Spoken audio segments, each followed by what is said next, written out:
Hey guys, it's Hannah. I am going to do another book review. So today I'm going to review Every Day by David Levithan. David Levithan is the co-author of Nick and Nora's Infinite Playlist and Will Grayson Will Grayson with John Green. And so I had never read anything by him because I haven't read either of those, and I hadn't really heard a lot about this book, but I've seen it in like the new releases and the kind of popular YA sections in most of the bookstores that I've gone through. So I saw it on Book Outlet for a screaming deal, and I think I got this for like $4, and it's in perfect condition, and it's hardback, and it's gorgeous. I mean, like, really? And the inside is so cool. It's like, what? At first I thought I'd spilled something on it, and then, nope. It's like shimmery. It's really nice. Anyways, yep, I decided to pick this up. If you guys have not read this, this is about a person, kind of, named A. And he wakes up every day in another person's body. He's never had a body of his own, even ever since he was born. He changes bodies every day. He's never been in the same body twice, and so he can't stay in the same family or have any friends or anything because he changes bodies and is a different person for a day. He doesn't become them, but he's like himself, but he can access their memories so that he knows how to act and like who people are during the day. A really interesting concept, so I wasn't sure how it was going to play out, but it was actually awesome. I gave this a 5 out of 5 stars on Goodreads, and you guys should really go pick this up. It takes a twist on your mind, you gotta think about things, but it's worth it. It's really cool. So with that, I'm going to go into the spoilery section, so if you haven't read this and don't want to be spoiled, go away. Now come back.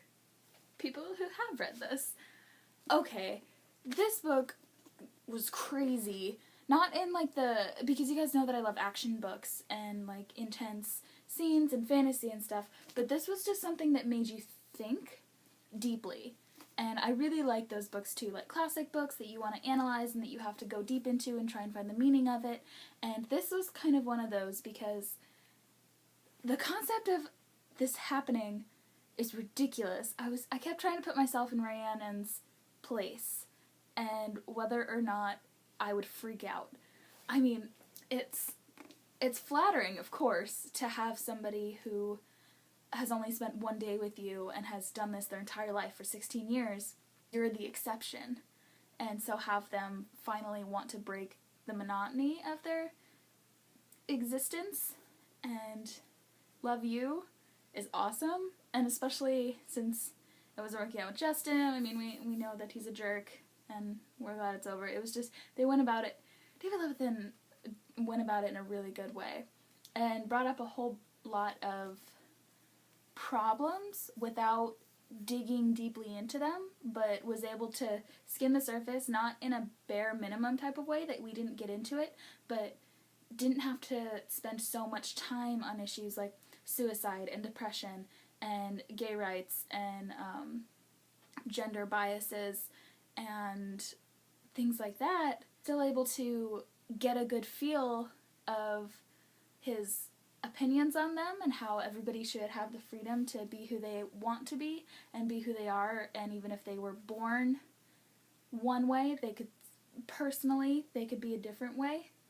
It was really cool. And even like when he was put into a blind girl and he was talking about that, I never thought of that, but it's such a cool thing to think about. Like, if you just wake up, I mean, it's terrible, but to have that experience and to have all of those dimensionalities versus having one life the whole time, which was a really good dynamic between Rhiannon and A, and how they were able to kind of like go back and forth to whether or not he's had a full life.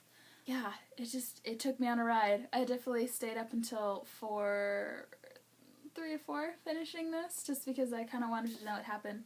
I'm not sure if I like the ending, though, because it was something that you had to appreciate, I guess, a little bit. I mean, I don't know how much I liked it. First of all, Reverend Poole is stupid and weird and creepy. I don't like him.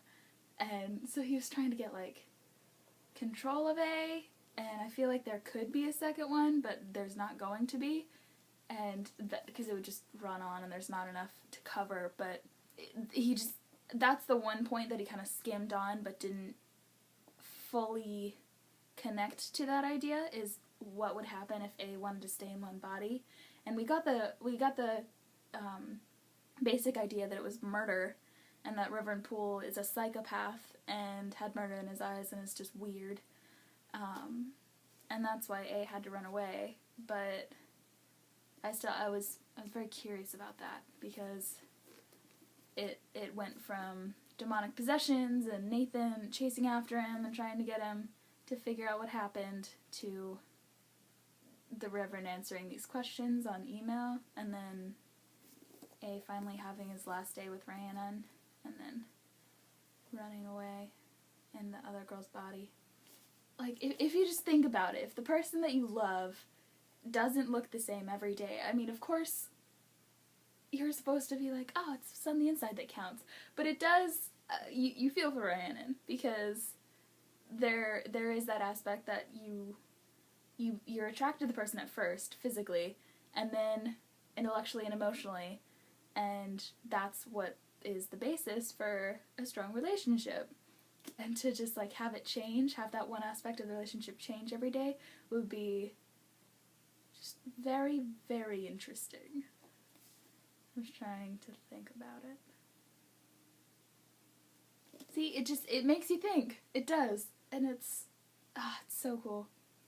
I think that he did a really good job, especially for how short it is. I mean, like, it's only like 330 pages, but for a standalone, because I've been looking for a standalone for quite some time, and every time I pick one up from my shelf, it ends up not being a standalone. That's like the last 3 books that I've picked up. The Diviners, The Young Elites, The Assassin's Curse.